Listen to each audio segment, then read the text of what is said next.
Esta es la edición del 17 de junio del año 2018 de nuestro habitual encuentro semanal Buenos Días Buenos Aires. Fernando Brunet les saluda.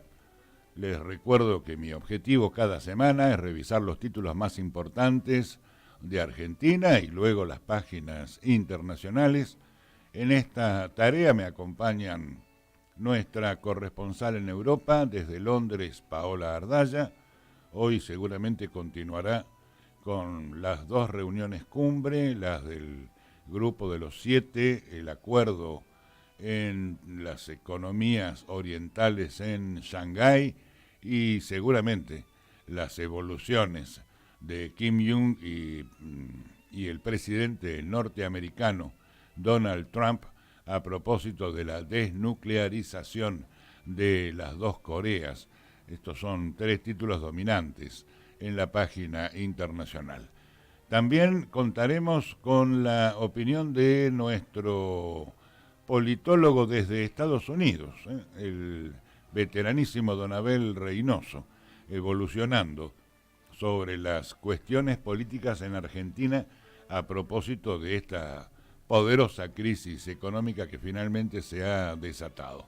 En materia de economía y negocios contamos con el valor agregado del doctor en Ciencias Económicas Hugo Vega y, como es habitual, al cierre del episodio trataremos de continuar con la saga de autores argentinos, ahora literatura, en nuestro plan de divulgación de la cultura nacional. El día de hoy estaremos con Silvina Ocampo, una delicada escritora con una historia de conflictos ideológicos y emocionales que también formarán parte de la crónica. Allí está presentado el episodio, reiterando que esta es la edición del día domingo. Los sábados es nuestra fecha habitual, pero bueno, ayer comenzó su participación en el Mundial de Fútbol de Rusia 2018 en la República Argentina, con un muy tibio empate y una pálida actuación del seleccionado nacional, inclusive con Messi errando un penal que hubiera podido darle la victoria a Argentina en la primera fecha. Justamente por la transmisión del partido de fútbol nos pareció harto prudente postergar la edición original para hoy domingo, y aquí estamos en nuestro encuentro semanal Buenos Días, Buenos Aires.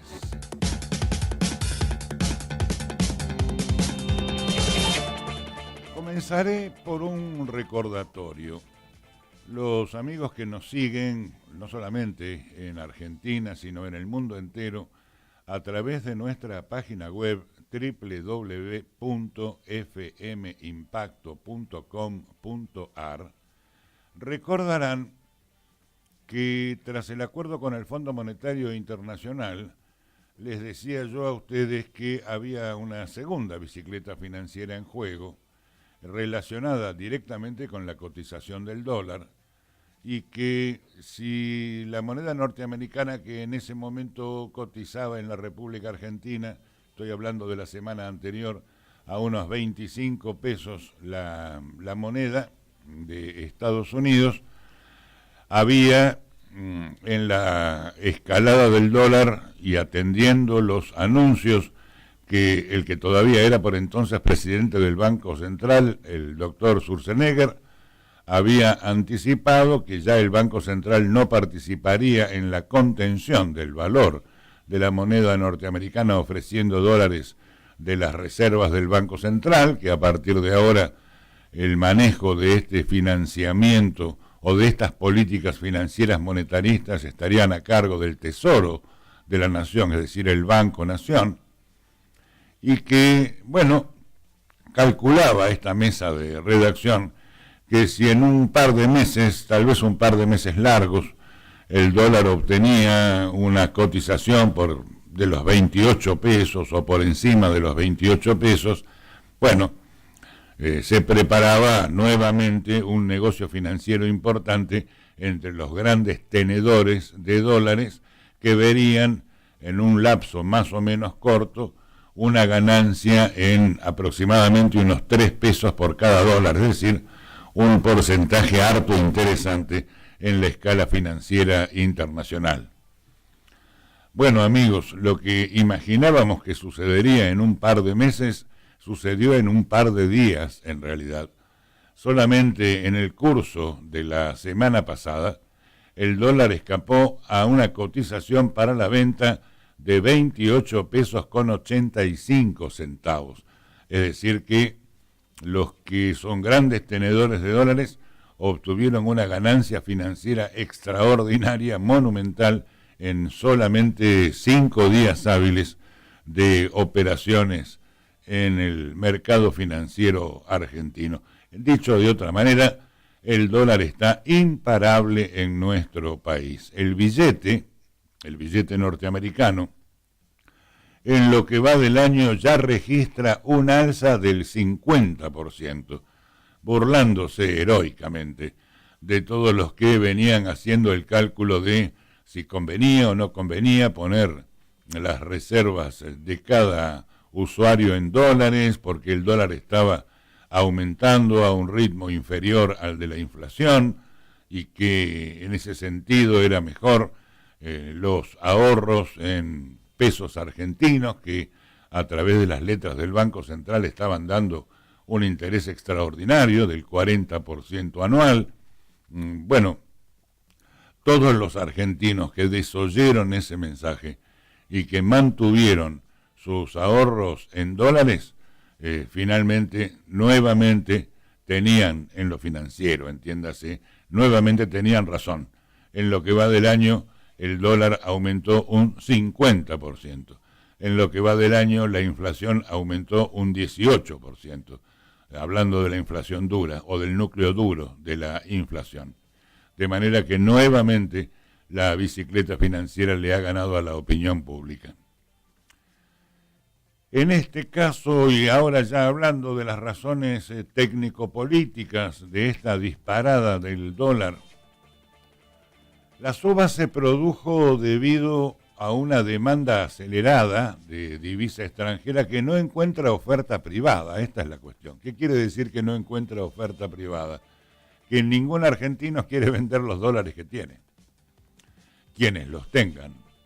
Y entonces el dólar sigue subiendo, porque justamente ley del mercado, la mercadería que no sale ofrecida con buen precio, se trata de conseguir a un costo mayor.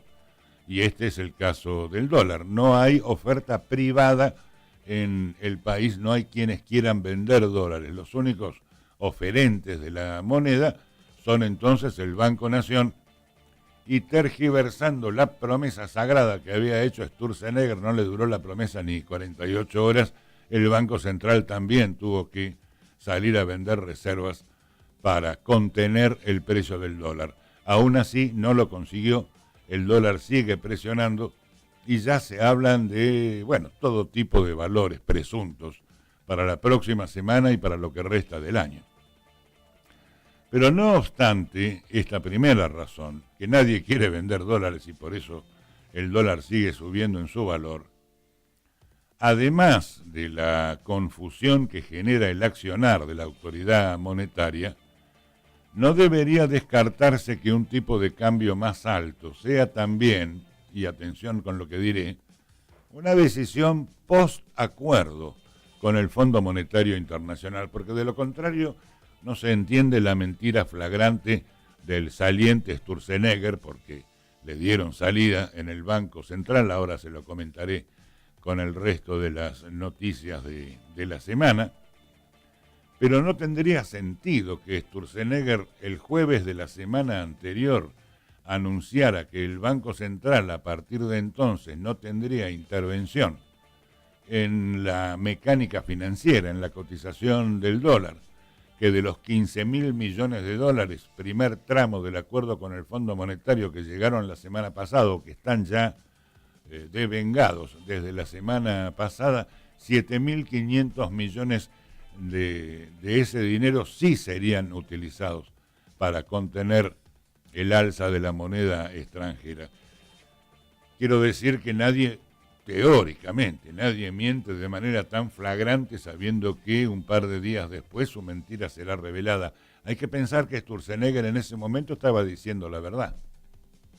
¿Qué significaría aquello? Incluida la desafectación de Sturzenegger como presidente del Banco Central que ocurrió esta semana y que es uno de los títulos fuertes de los últimos días. Y no puede significar otra cosa más que un post-acuerdo con el Fondo Monetario viendo la reacción de la plaza argentina. Y en ese contexto, no habría que descartar un proceso que los americanos llaman de overshooting.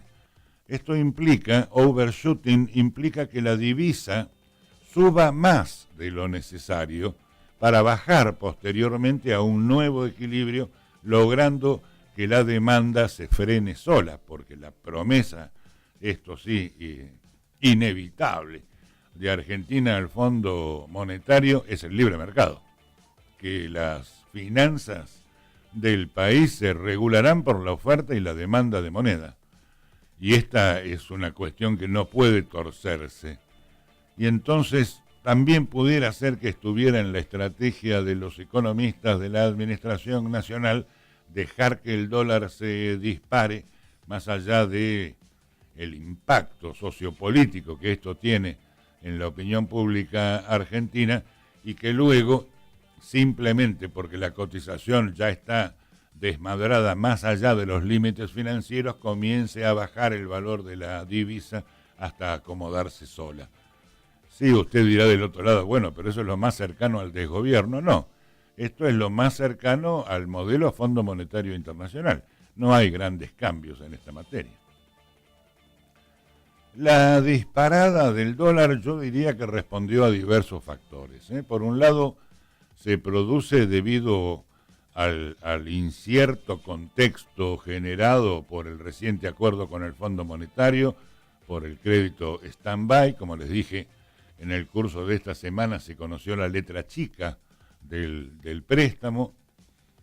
El acuerdo con el fondo, si bien permite una flotación administrada del tipo de cambio, como les digo, difícilmente el organismo acepte utilizar las reservas que comienza a girar a nuestro país para cubrir eventuales corridas.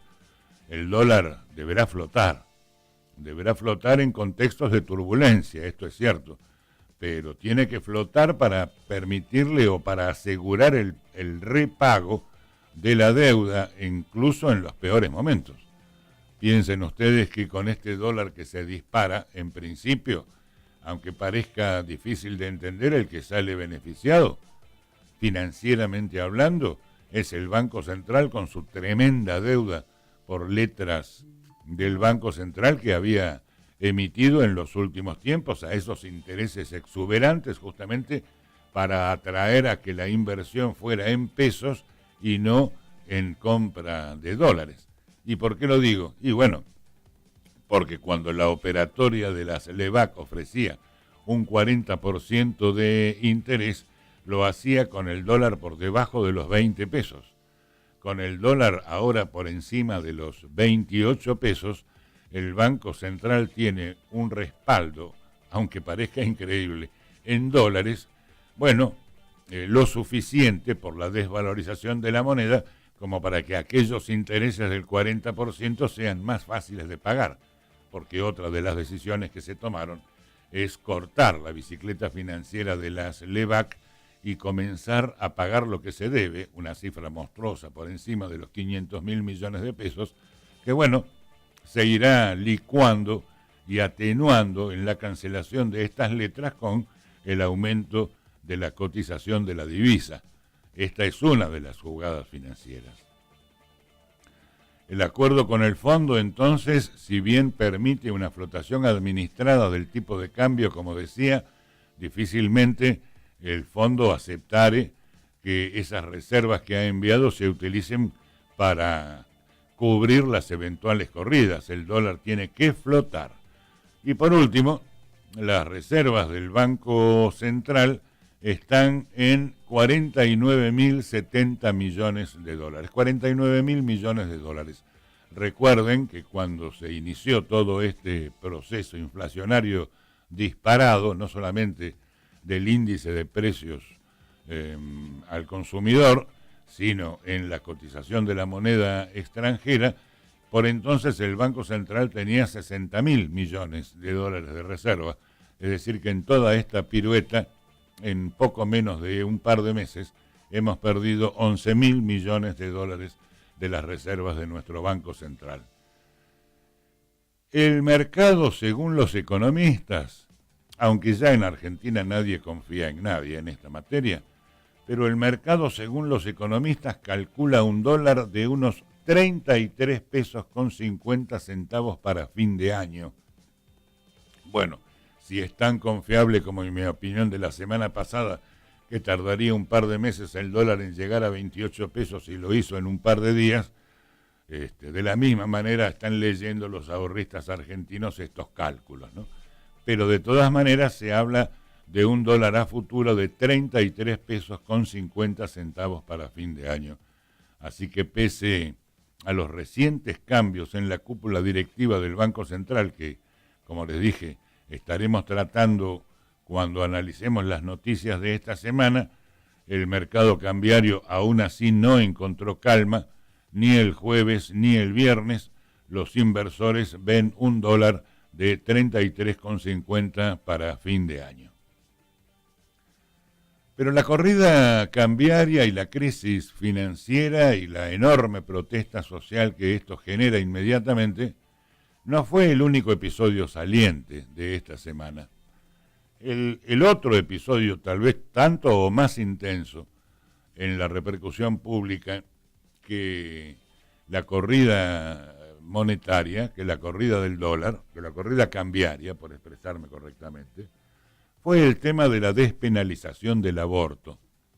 Porque el presidente Macri, vaya a saber asesorado por quién, dispuso poner sobre el tapete para su tratamiento legislativo, bueno, un proyecto de ley que despenaliza el aborto en la República Argentina. Políticamente fue un error inconmensurable. Yo no sé, insisto, quién lo asesoró en esta materia, pero ¿qué sucedió?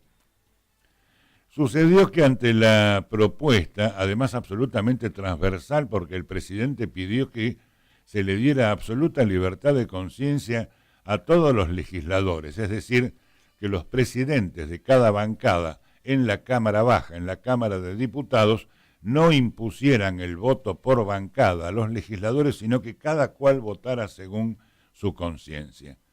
Hasta un par de días antes de la votación, el voto contra la despenalización del aborto, aún en un resultado muy cerrado, llevaba unos entre 5 y 10 votos de diferencia a favor de la no despenalización del aborto en la República Argentina. Pero cuando el presidente vio la magnitud de las marchas de protesta a favor de la despenalización del aborto, idea que inmediatamente fue tomada por todas las organizaciones clasistas y las organizaciones de izquierda en la República Argentina, generaron una marcha, una movilización, donde se incluyeron en gran forma las juventudes universitarias y secundarias del país, porque el tema impactó y le vino como anillo al dedo a los sectores de la oposición más dura para imponerle condiciones políticas al gobierno. Y cuando Macri vio la magnitud de esta respuesta contra quienes, aquellos identificándose con los pañuelos verdes, en contra, mejor dicho, a favor de la despenalización del aborto, y otro sector de la sociedad que naturalmente eran base electoral de Mauricio Macri, se identificaron con los pañuelos celestes por la no despenalización del aborto. Bueno, cuando los verdes empezaron a ganarle en la calle, en las movilizaciones, a los celestes, de una manera rotunda, el presidente mandó que 4 o 5 de los diputados de Cambiemos, la alianza oficialista, que hasta ese momento venían dándole un leve margen favorable a la no despenalización, cambiaran su voto.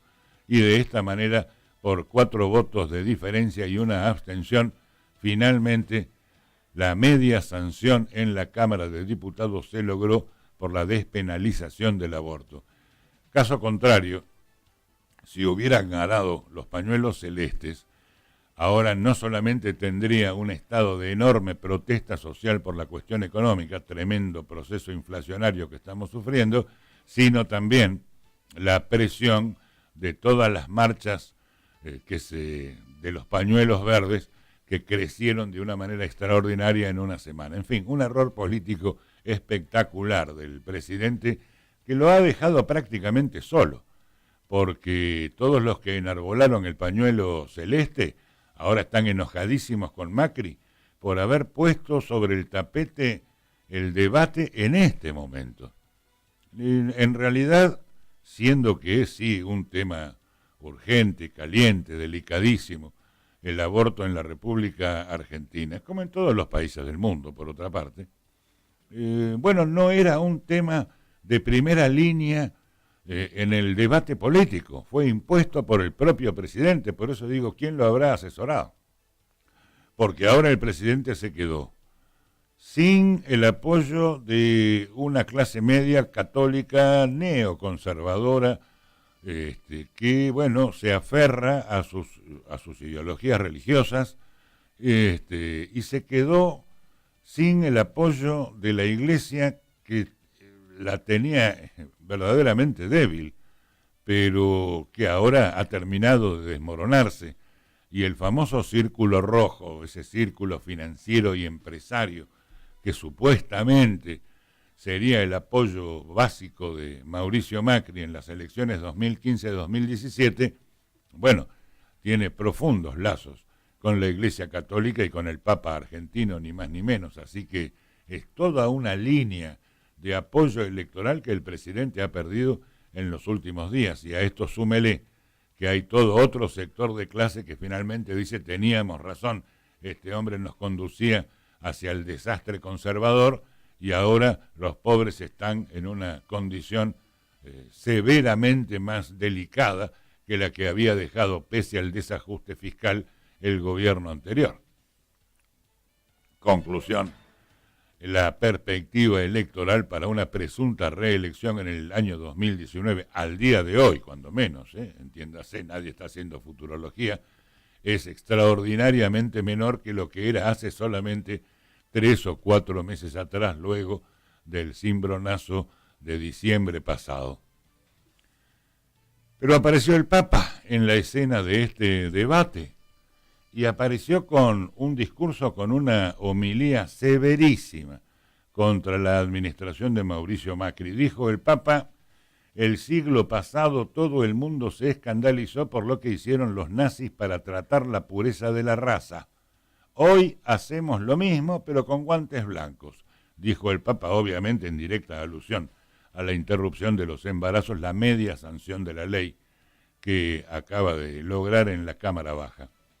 El Papa lo afirmó en la audiencia con el Foro de la Familia,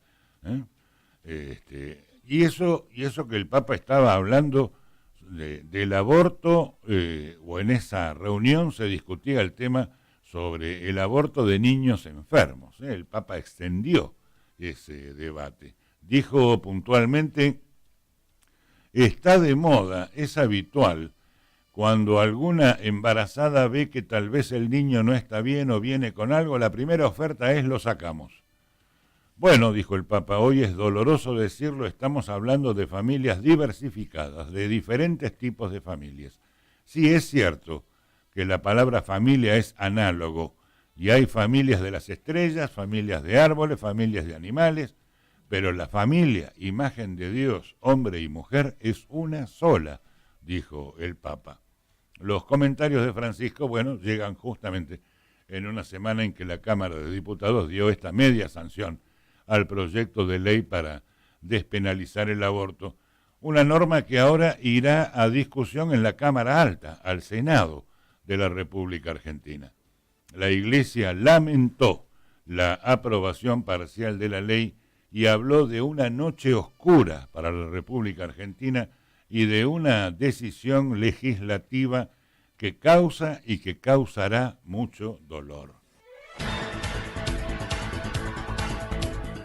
Pero también opinó en esta materia el presidente del bloque de diputados del Frente para la Victoria, Partido Justicialista. Sí, porque atención, en la Cámara de Diputados, sí, a propósito de estos debates, tanto financieros como relacionados con la despenalización del aborto, Mauricio consiguió otra cosa que parecía muy poco posible de conseguir, que se uniera la oposición peronista.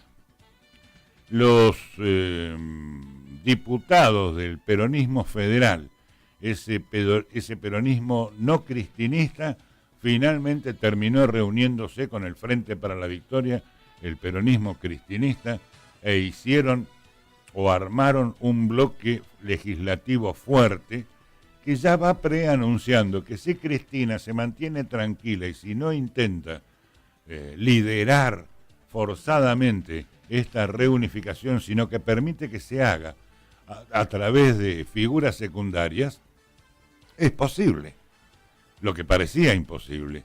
Y a partir de allí entonces el peronismo puede empezar a especular con una reunificación del partido y una única lista de candidatos para el año 2019. Y en ese caso, ya con el peronismo unificado, Macri no tendría el beneficio de imaginar que con un 35% del electorado se puede ganar la elección en segunda vuelta.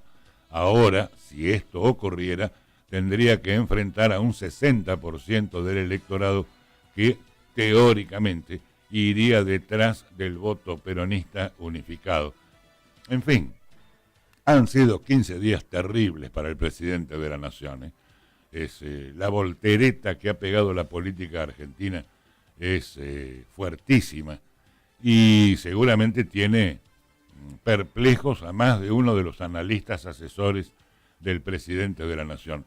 Les decía que el diputado Agustín Rossi anunció que esa bancada presentará un pedido de sesión especial para que el acuerdo entre la Argentina y el Fondo Monetario Internacional pase por el Congreso Nacional. Es decir que, apoyados en ese ensayo de reunificación legislativa a propósito de la despenalización del aborto, como funcionó bien, Rossi ya se anima a decir que va a pedir una sesión especial para darle tratamiento al acuerdo de Argentina con el Fondo Monetario Internacional. ¿Qué pasaría si ese ensayo se repitiera y si nuevamente Partido Justicialista y Frente para la Victoria juntaran bancadas para tratar el acuerdo con el Fondo Monetario? Y pasaría que la Cámara de Diputados rechazaría el acuerdo con el Fondo. Y en ese caso, el Fondo Monetario paralizaría el acuerdo stand-by, que es justamente una de las cuestiones a las que remite el acuerdo con el Fondo, es a un control parlamentario por parte de la Administración Nacional. Lo ha perdido claramente. ¿Qué decidirá el Fondo con el préstamo stand-by si esto sucediera? Por eso les digo, el debate ya no es solamente en la protesta callejera, sino que alcanza inmediatamente también los estadios legislativos, y esto puede modificar e incluso anular el acuerdo con el Fondo Monetario, y esta sería la tercera bruta derrota de Mauricio Macri en la perspectiva electoral. Dijo Rossi, desde el bloque del Frente para la Victoria Partido Justicialista presentaremos un pedido de sesión especial para el martes próximo, con el objetivo de que el acuerdo con el Fondo Monetario pase por el Congreso. Nos quieren hacer creer que la vuelta al Fondo Monetario Internacional es la única salida y el FMI es la peor salida, dijo el diputado. Bueno, el acuerdo stand-by obtenido por el gobierno nacional con el fondo para disponer de 50.000 millones de dólares en un lapso de 36 meses. No está pasando por su momento más difícil.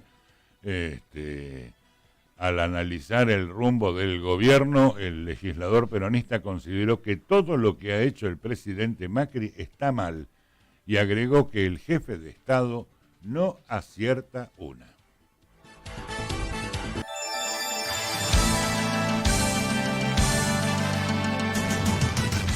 Bien, y en el medio de la corrida cambiaria y la tensión política, el gobierno informó ayer que disponía cambios en el gabinete con los desplazamientos de los ministros de Producción y Energía, además del cambio del titular del Banco Central, que fue anunciado días antes.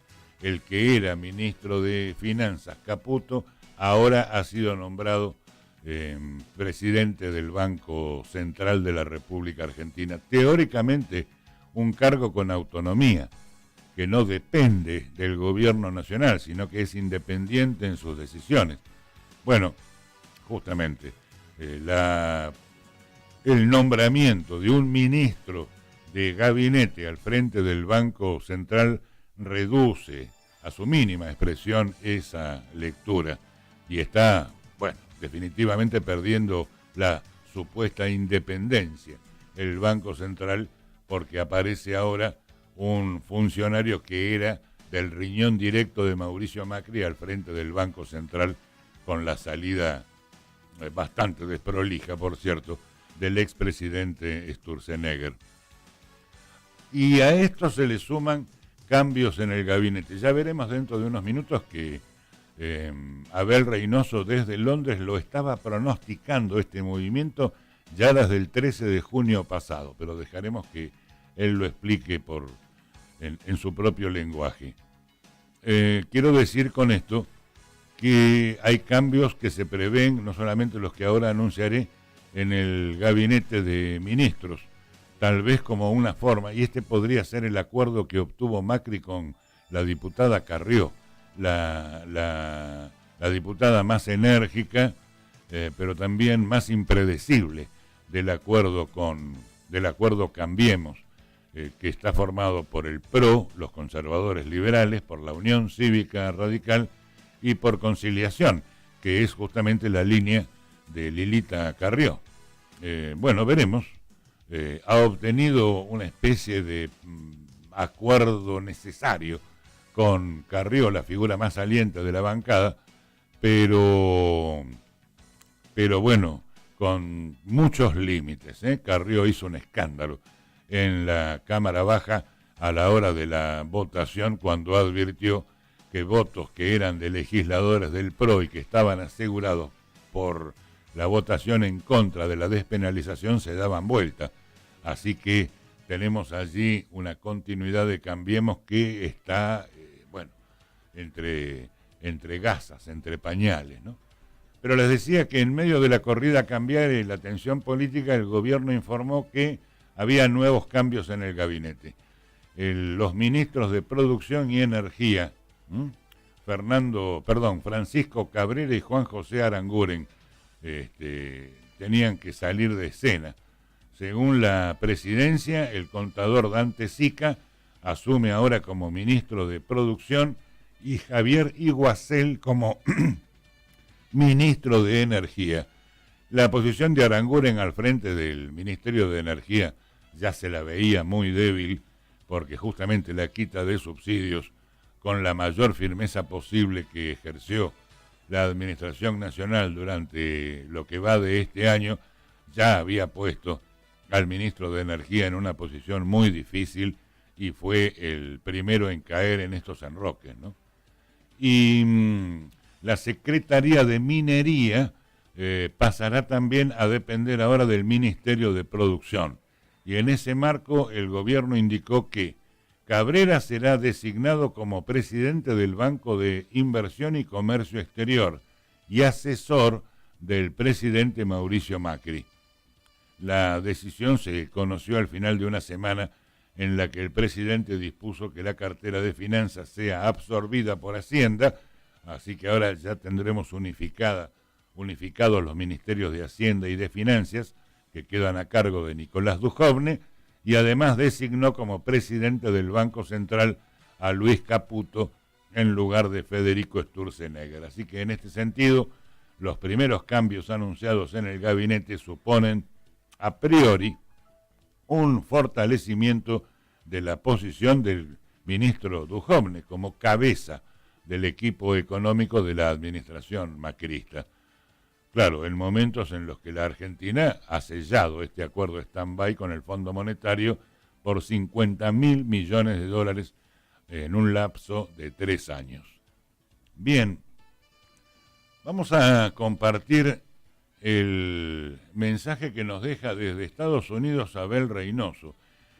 Resalto que este video, del cual ustedes oirán solamente la grabación, fue publicado el 13 de junio, es decir que don Abel anticipa en 24 horas la movida de recambios y enroques en el gabinete.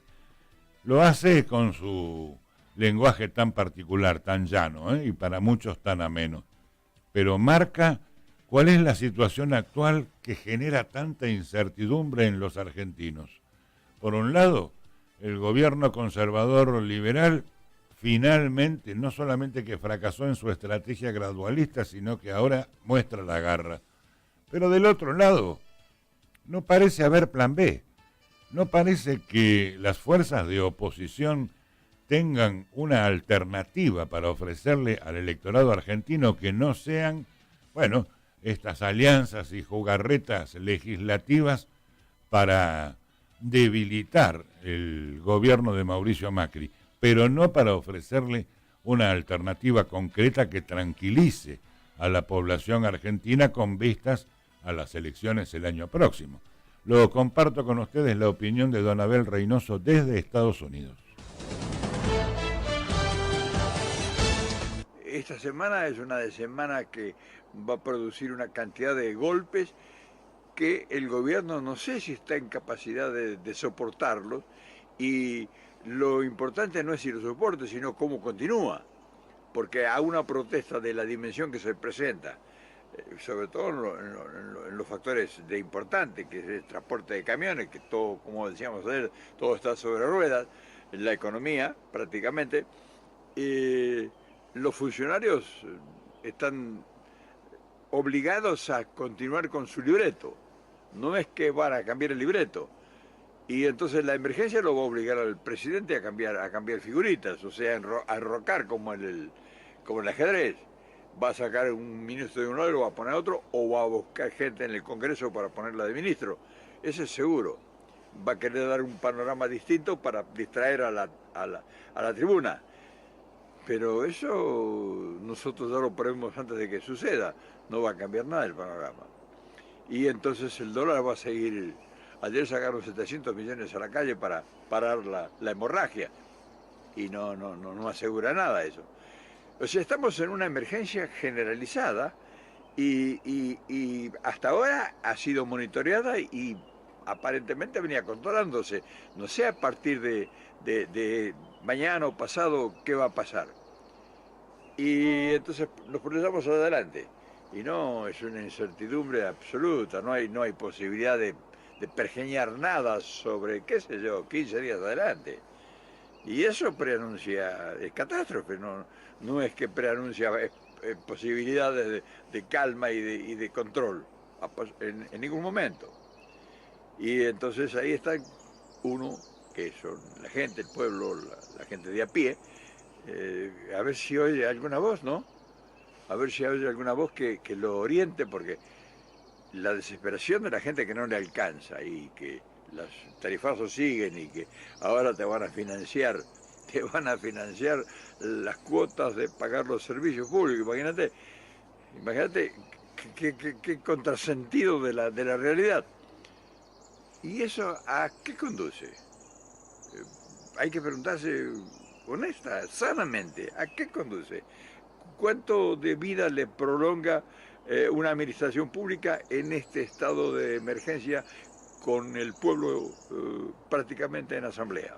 También al mismo tiempo es un examen que están dando frente a la presencia del fondo, que ha llegado y que el fondo hasta ahora todavía no hay cosas muy concretas hechas, pero están observando que hasta cuándo el fondo está viendo la gente que está haciendo evaluaciones en todos los rincones, hasta cuándo resiste esto. Y entonces se apura por un lado los jueces, los fiscales, se apuran los periodistas, en fin, los empresarios, me imagino que también nos estarán activos para ver cómo responden. O sea, la confusión y la convulsión es casi generalizada. Y no hay posibilidad de decir, bueno, ¿en dónde hacemos pie? ¿Vieron cuando uno va ingresando en el mar, adentro, y que llega un momento que ya no puedes hacer pie? Bueno, así está pasando al gobierno. Y el gran, digamos, el gran sensor, que es el que está midiendo hasta dónde va a llegar la resistencia del gobierno, que eso es lo importante, porque el Fondo Monetario está viendo cuál es la resistencia, hasta cuándo resiste este hombre que ahora lo tienen de socio. Y ellos con seguridad deben estar evaluando, bueno, en caso de un cambio, ¿con quiénes hablamos? ¿Quiénes van a ser? No hay. O sea, fíjese la confusión que hay, no solo en la parte del gobierno, sino los que vienen a salvar al gobierno. O sea, los salvavidas, si se les hunde el barco, ¿con quién hablan? ¿Con qué sector? Porque no hay nada claro. Eso es otro de los grandes problemas. Otro de los grandes problemas es que no hay nada clarificado ni con posibilidades de que de alguna medida o de alguna forma pueda tener una orientación precisa para tomar decisiones concretas. Así que capear el temporal no es una tarea fácil. Y si llegado el momento fuesen obligados a salir a reprimir, y ahí se produciría el gran caos, que ellos tratarían o están tratando de que no se produzca, pero están preparados para cualquier cosa, no es que tampoco están ellos descuidando esa opción, que salgan a reprimir violentamente. Claro, sería el desideratum definitivo y posiblemente eso los arrasaría a todos como un tsunami. Pero está entre sus posibilidades, porque si se han armado de tal manera y tienen ahí a alguien con cara de perro que va a enfrentar a la rebelión, está muy difícil la situación. Ahora, yo quisiera ser optimista, de verdad, quisiera ser optimista porque esto no ayuda enunciar todo esto y darle un sentido de análisis convincente, por lo menos dentro de las cosas que están en juego. Y que uno quisiera soltar un halo de esperanza para que la gente tome conciencia y diga, bueno, ahora vamos a ver cómo hacemos todos para parar eso. Esto no le conviene a nadie. Esto no le conviene, contrario a lo que muchos creen políticamente hablando, que esto favorece al peronismo, la unidad, todo eso, no, al contrario. Esto va a producir un desbande absoluto en todos los órdenes, porque no hay una coherencia pensada anteriormente, o sea, no hay algo armado como previsión, no hay un plan B, como dirían muchos. Aquí no hay ningún tipo de plan, ni A, ni B, ni C, ni nada. Ahora se han soltado los demonios, y cuando se sueltan los demonios, se necesita muchísima muñeca para poder no pararlo, sino para poder controlar la situación. Y ahí estamos, en eso estamos. Ahora vos me pedís, pero tanta mufa. Y bueno, ¿querés que te hable de cosas bonitas? Yo te puedo hablar si querés vos de cosas bonitas, que vamos a volver, que todo va a ser una fiesta, que estos van a ir todos presos, que no sé cuánto, que vamos a volver a recuperar la economía, que vamos a volver a los planes sociales, que vamos a arreglar los techos de las villas, que vuelve Cristina, que vuelve la Cámpora, que vuelve otra vez a llenarse la casa de gobierno de bombos y de gritos y que todo. ¿Y vos crees que eso resuelve la situación esta? ¿Y vos te crees que pueden volver los precios de todos los servicios públicos a 2 años atrás? ¿Y vos crees que se va a recuperar algunas fuentes de trabajo que se han perdido de las pymes y de los empresarios que se han fundido y que han perdido todo y que han debido vender hasta la madre para poder sobrevivir? ¿Vos creés que podemos recuperar eso para seguir o comenzar una nueva fiesta? ¿Y vos creés que los nuestros están preparados? ¿Vos has oído a alguien que ya te ha alargado alguna idea previendo que pudiera suceder esto? Porque yo veo el gran tremendismo en todos los que hablan, pero no les veo proyecto alternativo. O sea, sí, tremendismo, eso lo decimos, cualquiera dice, habla de un tremendismo terrible. Pero acá no se trata de espantar a los demonios, acá se trata de decir, bueno, muy bien, esto si pudiera ocurrir, nosotros tenemos previsto hacer tal y tal y tal cosa. Y ya la gente sabe que frente al abismo tiene como agarrarse de algún lado para no caerse. Pero no hay nada, porque vos mirás a los que supuestamente son los nuestros, o sea, nuestra dirigencia. Unos, un mutismo total, como que están esperando que se caiga todo para salir ellos a traerte la buenaventura. Y otros están viendo a ver cómo, si se cae el gobierno, a ver cómo hacen, juntan, qué sé yo, para preparar un proyecto político de a ver si a dónde se prende. Y no se dan cuenta que no hay proyecto político futuro si se cae el gobierno. No hay un proyecto político futuro a que se produzca mediante la política la solución de esto que pudiera llegar a ser una tragedia. No te olvides que no ha terminado el invierno, recién está empezando. O sea, el invierno es un general con una división poderosa que puede hacer el trabajo como el inventario de cualquier caída. Entonces, también eso hay que tenerlo presente. Y las corporaciones que están festejando, porque dice, bueno, en esta confusión acá sacamos ventaja, deben estar haciendo números. O sea, deben estar haciendo números y deben estar haciendo cálculos, haciendo cuentas para ver qué los beneficia.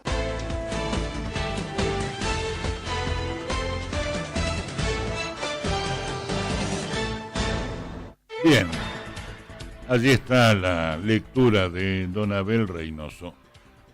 De todas las cuestiones de esta semana, el Mundial de Fútbol, que yo les confieso es el tema que menos me interesó, pero no por ello como periodista no voy a seguir las alternativas del gran interés de la opinión pública en esta materia. El tema de la despenalización del aborto, con los comentarios que ya hice, y la cuestión financiera.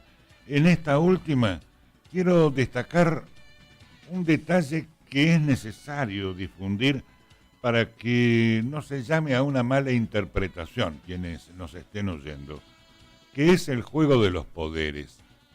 Porque la administración de Mauricio Macri, como las administraciones anteriores y de otro signo, pero en el caso de Mauricio Macri, absolutamente señalado, los integrantes de su gabinete son todos exfuncionarios, en realidad ni me animaría a afirmarlo, son todos funcionarios o exfuncionarios, CEOs en definitiva, gerentes de grandes empresas financieras. El que se va, Sturzenegger, del Banco Central, era un hombre, uno de los principales para América Latina, de la banca Morgan, de la JP Morgan, de la JP Morgan. Se van, sí, pero en algún momento volverán también por lo poco que quede. ¿Y quién lo reemplaza? Lo reemplaza Caputo. ¿Y quién es Caputo? Otro CEO, otro gerente de gerentes, en este caso del fondo financiero Blackstone, un fondo financiero que está asociado con el Fondo Monetario Internacional. ¿Y cuál es la estrategia de unos y de otros? Son simplemente dos sectores financieros. Y es la vieja estrategia de siempre, ¿no? Es un poco feo decirlo así, pero es la verdad. ¿Y cuál es la estrategia? Y nuevamente nacionalizar la deuda privada pasándola a bonos públicos. Esto es que el conjunto de los contribuyentes a través del gasto fiscal de la nación contribuyan, salven la bicicleta financiera y se la van pasando de un grupo a otro. Tuvimos durante 2 años un CEO de la JP Morgan, ahora pasamos a un CEO de la banca Blackstone, y el Fondo Monetario Internacional tiene mucho que ver con esta cuestión. JP Morgan tiene algún antecedente de ciertas independencias bucólicas que no le son agradables al Fondo Monetario. Caputo asegura, en cambio, como ministro de Finanzas, ahora a cargo del Banco Central, que se mantendrá no solamente el acuerdo con el fondo, sino una política que ya venía marcada de enfrentamiento entre los dos sectores financieros, pero es una batalla entre ellos. Nosotros no estamos ni enterados de ese tipo de cuestiones. Nosotros seguimos penalizando por el índice de precios al consumidor, por el valor del dólar, que no podremos viajar al extranjero, que la clase media se irrita, que las pequeñas y medianas empresas se fracturan y son los principales productores de empleo en la República Argentina. Ellos no. Ellos están en otro tipo de discusión, que es ver cuál de las 3 o 4 patas financieras más importantes internacionales se quedan con el mayor pedazo de ganancia que puedan ofrecer las especulaciones financieras en nuestro país. Esta es la cuestión. Disculpen la forma cruda de presentarlo, pero así son las cosas. De esta manera culminamos la página nacional y expectantes del primer encuentro con Paola Ardaya desde Londres, unos consejos institucionales que serán de su interés. Sintoniza la frecuencia de las noticias. Toda la actualidad del país, de la provincia y de nuestro Villa Gesell en FM Impacto. FM Impacto 95.5. La radio de las noticias. Antes de ponerle a tu bebé la camiseta, la camisa a cuadritos, el buzo con los elefantitos, la bufanda de polar y la campera gorda y el gorro de lana, no te olvides de ponerle la vacuna contra la gripe. Es gratis en centros de salud y hospitales públicos de todo el país. Para bebés entre 6 y 24 meses son 2 dosis. Embarazadas en cualquier mes y hasta 10 días después del parto si no se vacunaron durante el embarazo. Personal de salud, mayores de 65 años y personas con enfermedades crónicas e inmunológicas que pertenezcan a los grupos de riesgo tienen que vacunarse. Y así, cuando llegue el momento de abrigarse, ya están todos protegidos. Juntos podemos cuidar la salud de todos. Para más información, entra en argentina.gov.ar/salud/vacunas. Ministerio de Salud, Presidencia de la Nación. Banco Provincia tiene los mejores beneficios para vos y tu familia. Disfrutá descuentos en espectáculos, restaurantes, supermercados, turismo y mucho más. Conocelos en bancoprovincia.com.ar. Juntos podemos cuidar la salud de todos. El neumococo es una bacteria que puede producir enfermedades graves, como neumonía y meningitis. Por eso las personas con mayor riesgo de padecerla deben asegurarse de recibir la vacuna. Los bebés, cuando cumplen 2, 4 y 12 meses. Niños y adultos con enfermedades inmunológicas o crónicas que pertenezcan a los grupos de riesgo y adultos mayores de 65. Es gratis en centros de salud y hospitales públicos de todo el país. Para más información, entra en argentina.gov.ar/salud/vacunas. Ministerio de Salud, Presidencia de la Nación. Estás escuchando FM Impacto 95.5. Desde Villa Gesell a todo el mundo, LRM 926, FM 95.5. Somos la radio de las noticias. 24 horas. Lo que tenés que saber.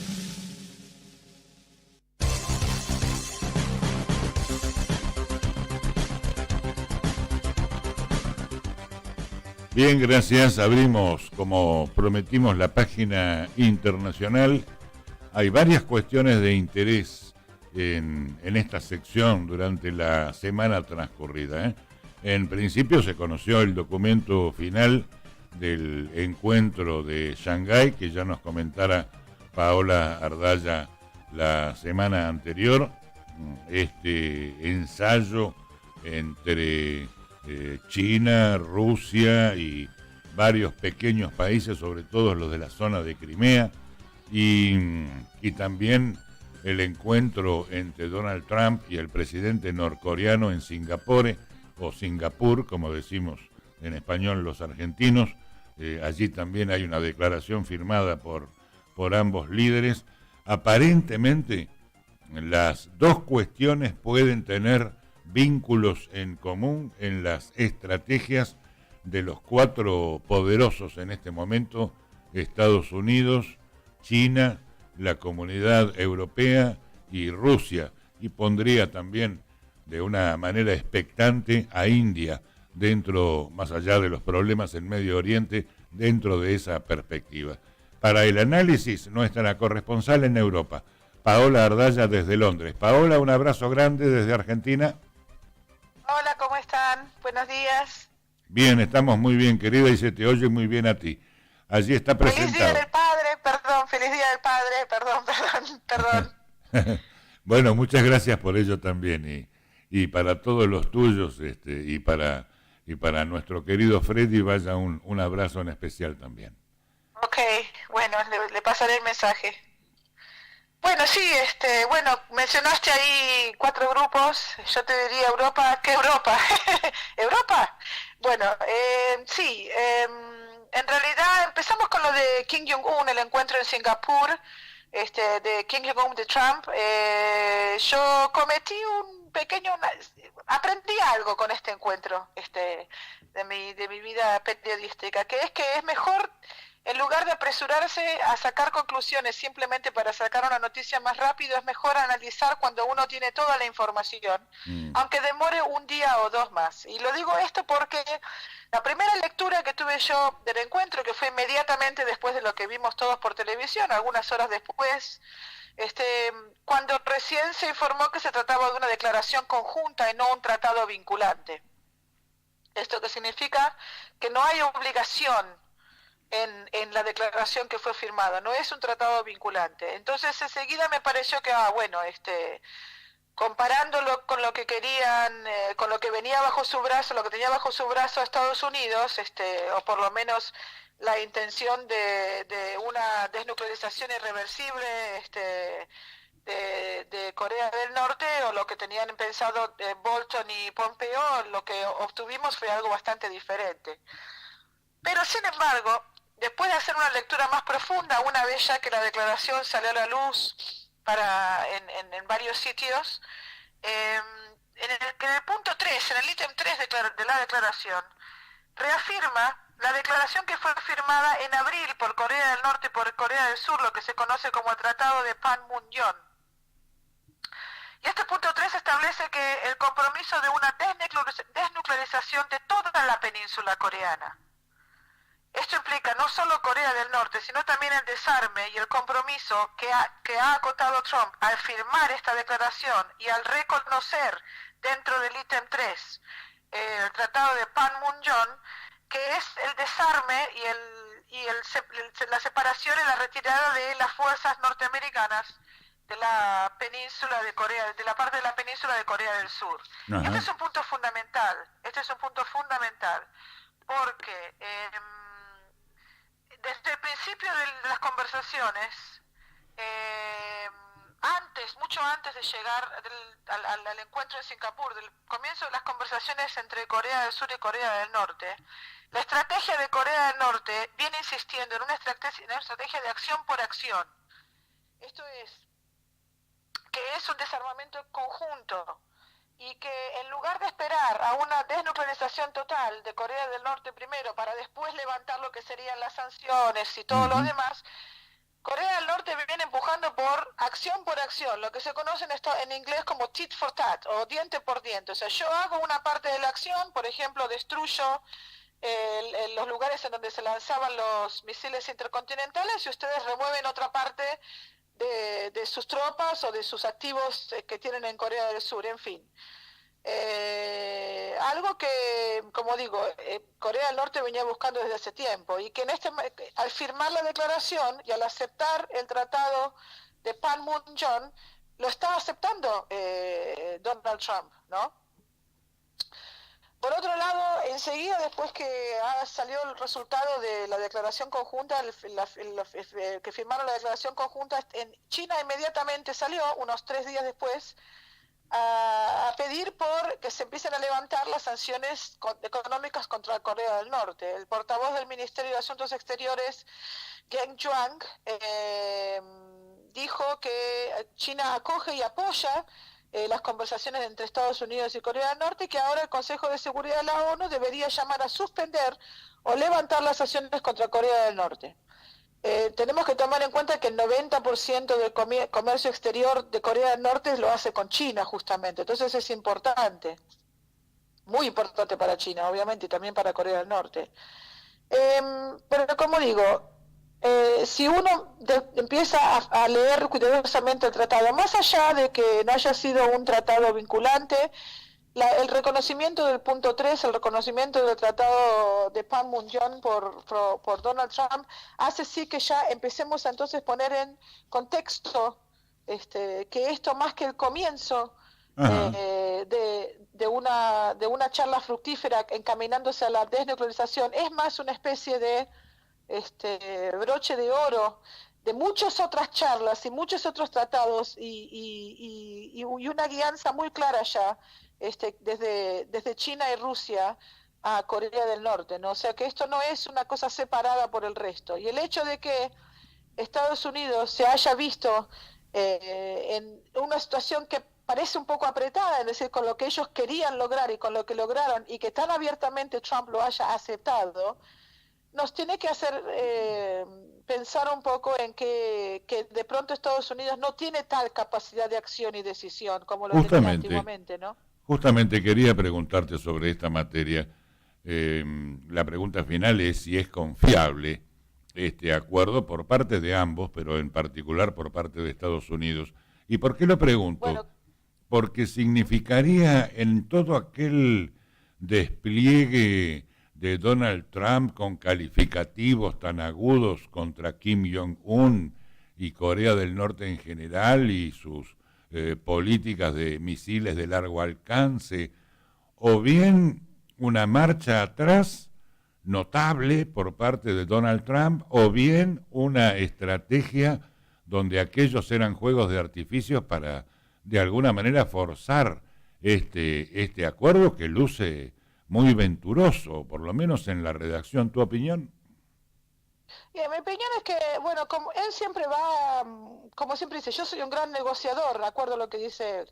Con respecto a la confiabilidad de Estados Unidos, bueno, yo no tengo ninguna, porque reconociendo lo que pasó con el pacto de desnuclearización de Irán, basándose en la historia de Estados Unidos, yo no le fío demasiado. Sin embargo, me da la impresión que si entramos en el tema de Shanghái y del grupo de cooperación de Shanghái, nos damos cuenta que en realidad estratégicamente y políticamente las opciones de Estados Unidos son limitadas. A mí me da un poco la impresión que dado cómo se están desenvolviendo los asuntos y cómo se está la estrategia de China y de Rusia, Trump se está empezando a dar cuenta, algo que ya dije anteriormente, es que el tren euroasiático está partiendo, y que si Estados Unidos se puede quedar parado en la estación y perderse Bien. la oportunidad.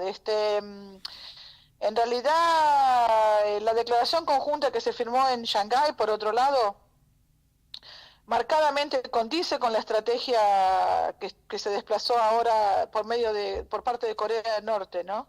Que es también la estrategia rusa y China. Que justamente no solo en la declaración de Shanghái, también ellos aceptan el tratado firmado en abril entre las dos Coreas de Panmunjom, también condice con lo tratado en el encuentro de septiembre del año pasado en Vladivostok, que fue una charla que se efectuó entre Corea del Norte, Corea del Sur y Rusia, que habla de la integración económica de las dos Coreas y Rusia. Empezamos a ver, como dije antes, que en realidad este encuentro que hemos visto, mismo así, y yo pienso que fue muy hábilmente mostrado como un logro de Donald Trump, y justamente apuntando hacia esa característica medio egotística que tiene Trump, ¿no? Trabajaron en esa parte del carácter de Trump, como para que él saliera como el gran ganador, pero que en realidad, si uno empieza a darse cuenta, todo esto es parte de una inteligente y muy pasiva diseño estratégico que viene de parte del bloque euroasiático, como siempre. Muy inteligente, efectivamente, muy inteligente. Y me pregunto si en esta delicada trama interrelacionada que nos estás mostrando, los apretones que China le advirtió a Corea del Norte podrían ocurrir si no pacificaba Kim Jong-un su mensaje y buscaba algún acuerdo. ¿Habrán sido también una jugada estratégica o Kim Jong tuvo que prestar atención al mensaje chino? Bueno, hay dos maneras de ver esto en realidad, porque hay quienes opinan que en realidad no saben muy bien si a China le conviene la desnuclearización o por lo menos que no le conviene la unión de toda la península. Por otras cuestiones, particularmente por temas de seguridad, porque tener a una Corea del Norte con poder nuclear que cubre toda tu frontera o parte de tu frontera hacia el sur, hacia la península, es conveniente de alguna manera hacia China. Lo que pasa es que nos estamos empezando a dar cuenta que este grupo que conforma, entre muchos otros grupos que conforman la estratégica de Rusia y China, que es este grupo que es la cooperación de Shanghái, lo que algunos le empiezan a llamar el nuevo G8, como ya dijiste antes, son todos los stands, parte de los stands, Rusia, China, India y Pakistán. Hoy por hoy tienen en relación de PBI, tienen un PBI mayor al del G7. Ya. Y un PBI por cápita que ya se está acercando muchísimo a lo que es el de G7. No solo eso, sino que también son el 60% del territorio mundial, estos 8 países, y tienen la mitad de la población mundial viviendo en estos países. O sea, es un mercado enorme de desarrollo. Y de pronto, a diferencia de años pasados, ¿se acuerdan que la semana pasada hablamos de la diferencia en qué apuntaban Rusia y China dentro de la Shanghai Corporation, que era China siempre parecía apuntar hacia lo económico, en cambio Rusia hacia lo estratégico, y que había algunas diferencias en ese respecto? Bueno, claramente las diferencias se han suavizado, se han abroquelado. Hemos perdido por un minuto el contacto con Paola, Nos está explicando las interrelaciones entre el meeting de Shanghái y este compromiso de Corea del Norte, no solamente compromiso de Corea de desnuclearizarse, aunque sin determinar los plazos, sino también la desmovilización de las tropas norteamericanas en Corea del Sur. Volvemos al contacto con Paola. Sí, querida. Hola, sí, como estaba diciendo, a diferencia de los encuentros en años pasados de este grupo de Shanghái, esta declaración, por si teníamos alguna duda, es netamente una declaración estratégica. Y les voy a leer un pedacito de lo que decía rápidamente. En relación a la creciente, diversa y multipolar situación geopolítica y creciente incertidumbre, la comunidad internacional está en una necesidad urgente de buscar puntos en común para hacer frente a los desafíos globales. Dice: los miembros desean construir una comunidad con un futuro compartido por la humanidad.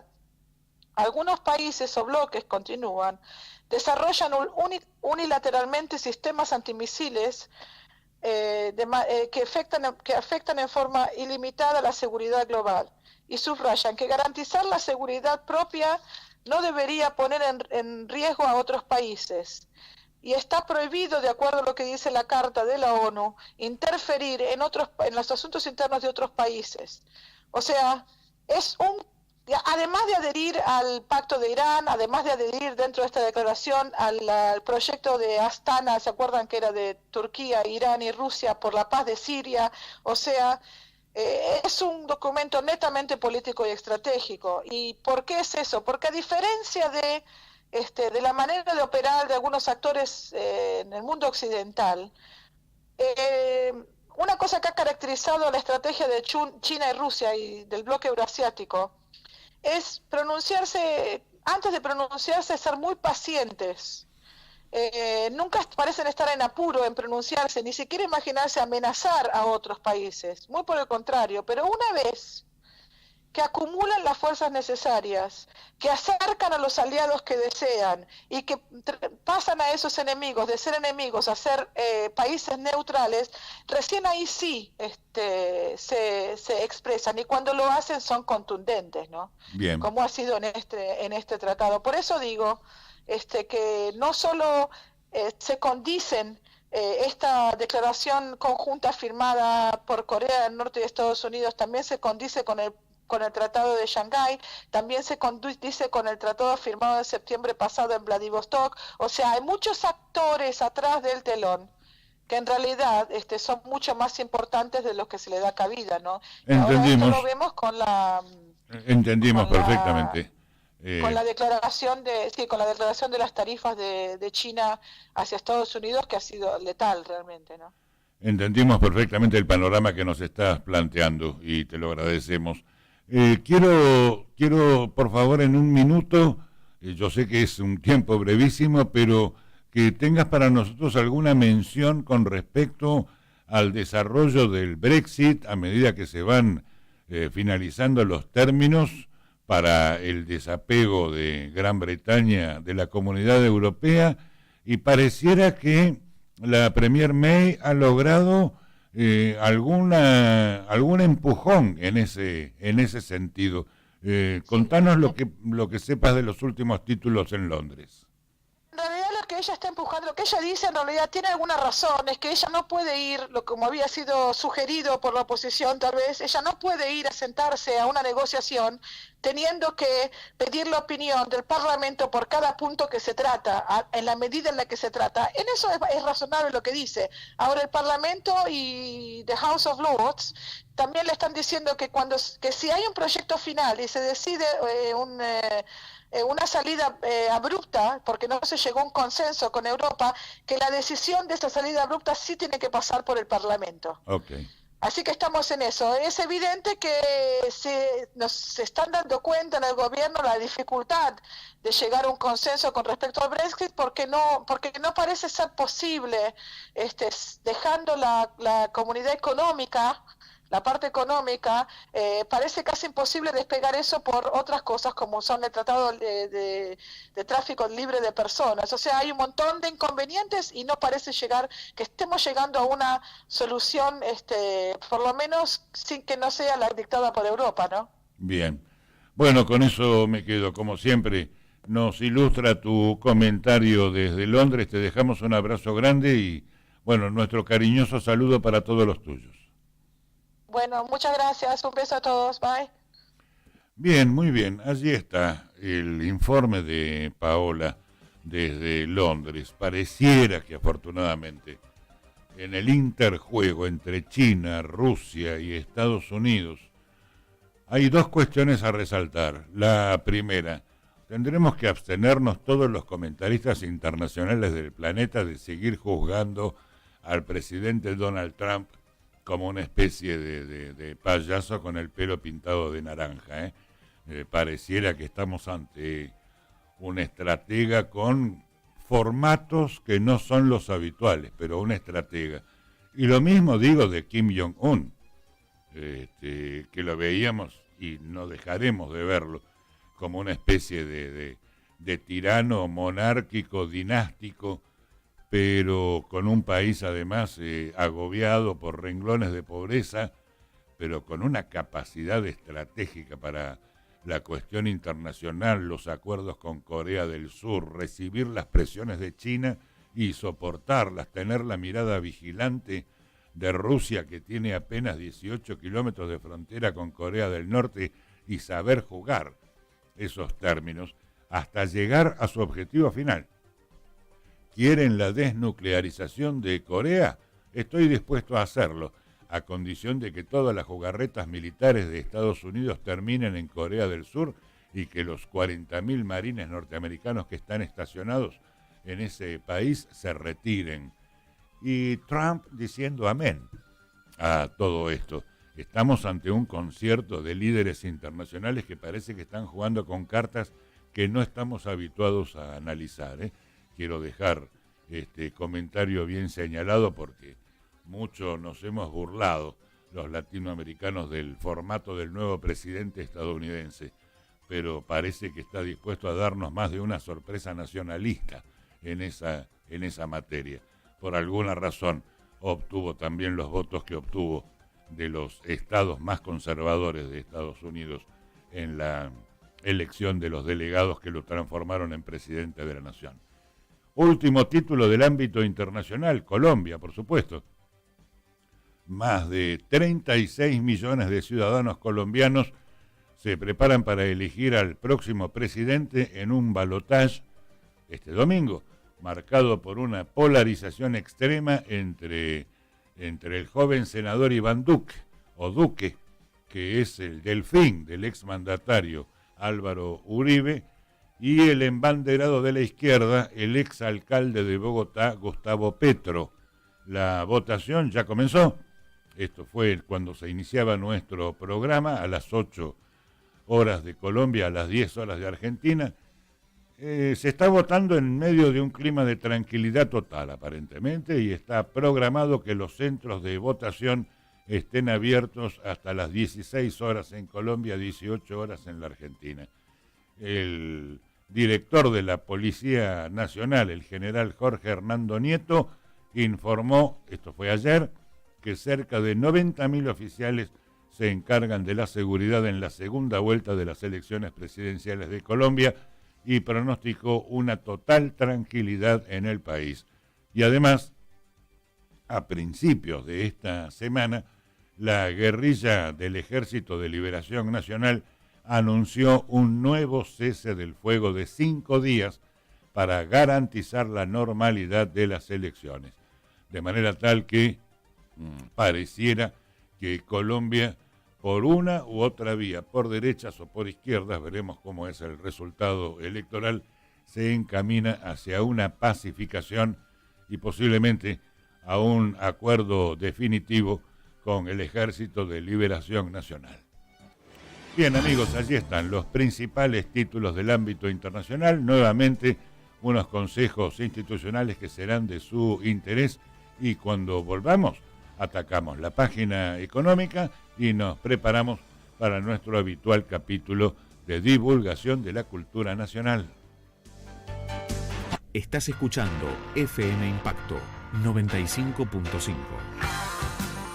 Desde Villa Gesell a todo el mundo, LRM 926 FM 95.5. Somos la radio de las noticias. 24 horas. Lo que tenés que saber. Juntos podemos cuidar la salud de todos. El neumococo es una bacteria que puede producir enfermedades graves, como neumonía y meningitis. Por eso las personas con mayor riesgo de padecerla deben asegurarse de recibir la vacuna. Los bebés, cuando cumplen 2, 4 y 12 meses. Niños y adultos con enfermedades inmunológicas o crónicas que pertenezcan a los grupos de riesgo y adultos mayores de 65. Es gratis en centros de salud y hospitales públicos de todo el país. Para más información, entra en argentina.gov.ar/salud/vacunas. Ministerio de Salud, Presidencia de la Nación. Banco Provincia tiene los mejores beneficios para vos y tu familia. Disfruta descuentos en espectáculos, restaurantes, supermercados, turismo y mucho más. Conocelos en bancoprovincia.com.ar. Antes de ponerle a tu bebé la camiseta, la camisa a cuadritos, el buzo con los elefantitos, la bufanda de polar y la campera gorda y el gorro de lana, no te olvides de ponerle la vacuna contra la gripe. Es gratis en centros de salud y hospitales públicos de todo el país. Para bebés entre 6 y 24 meses son 2 dosis. Embarazadas en cualquier mes y hasta 10 días después del parto si no se vacunaron durante el embarazo. Personal de salud, mayores de 65 años y personas con enfermedades crónicas e inmunológicas que pertenezcan a los grupos de riesgo tienen que vacunarse. Y así, cuando llegue el momento de abrigarse, ya están todos protegidos. Juntos podemos cuidar la salud de todos. Para más información, entra en argentina.gov.ar/salud/vacunas. Ministerio de Salud, Presidencia de la Nación. Sintoniza la frecuencia de las noticias. Toda la actualidad del país, de la provincia y de nuestro Villa Gesell en FM Impacto. FM Impacto 95.5. La radio de las noticias.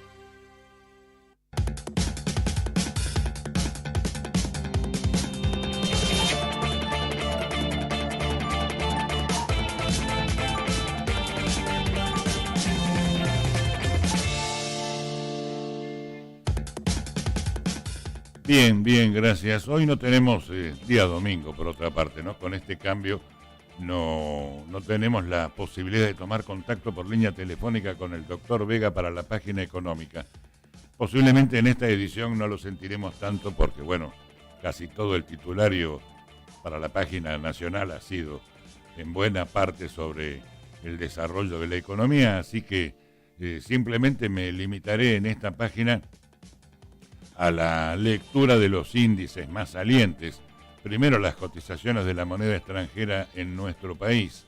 El dólar, como les dije, 28 pesos con 85 centavos para la venta. La moneda norteamericana, 28,80 en el Banco Nación. 33 pesos con 81 centavos el euro, la moneda europea. Y el real brasileño, la moneda de nuestra economía contingente aquí en América Latina, 7 pesos con 50 centavos. Las commodities, todas para abajo. La soja en el mercado de Chicago, una fuerte caída, se desplomó el valor de la soja, lo cual es una mala noticia para las perspectivas económicas de Argentina en la recuperación de dólares genuinos para el Banco Nación. La soja cayó el 2,35% en sus cotizaciones en Chicago esta semana. Finalmente cerró a $332.72 la tonelada. El maíz, una caída de medio punto, cerró a $142.22 la tonelada. El trigo, otra caída del medio punto, cerró a $183.54 la tonelada. El petróleo en Nueva York también abajo, un desplome del 2,37% en la semana. El barril de 50 litros, $65.06. Y la onza de oro, una caída del 1,90%, lo que significa una cotización de $1.278.40 la onza de oro de la mejor calidad. Y luego de estos índices numéricos, por un minuto quiero retomar la página internacional para compartir con ustedes un informe de agencia internacional que atiende puntualmente algunos movimientos políticos de Donald Trump, pero ahora en la lectura ya de su vida interior, la vida de su propio país. Porque, insisto, a partir de ahora tendremos que empezar a mirar con una atención más delicada, más prudente, los movimientos políticos de Donald Trump. En el plano exterior nos ha dado genuinas sorpresas. ¿Qué pasa en el plano interior? En las noticias relacionadas con la lectura de las agencias norteamericanas. Aquí tenemos un ejemplo.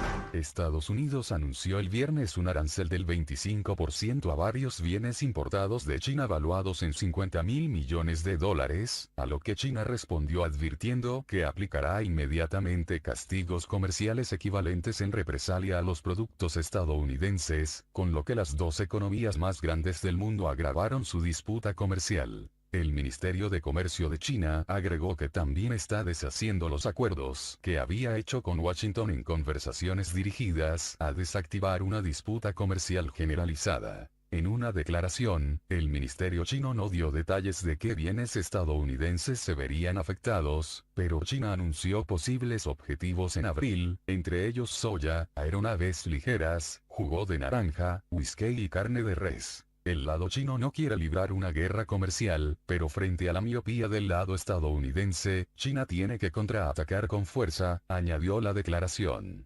Introduciremos inmediatamente medidas en la misma escala y de igualdad impositiva, y todos los logros económicos y comerciales alcanzados por ambas partes serán invalidados.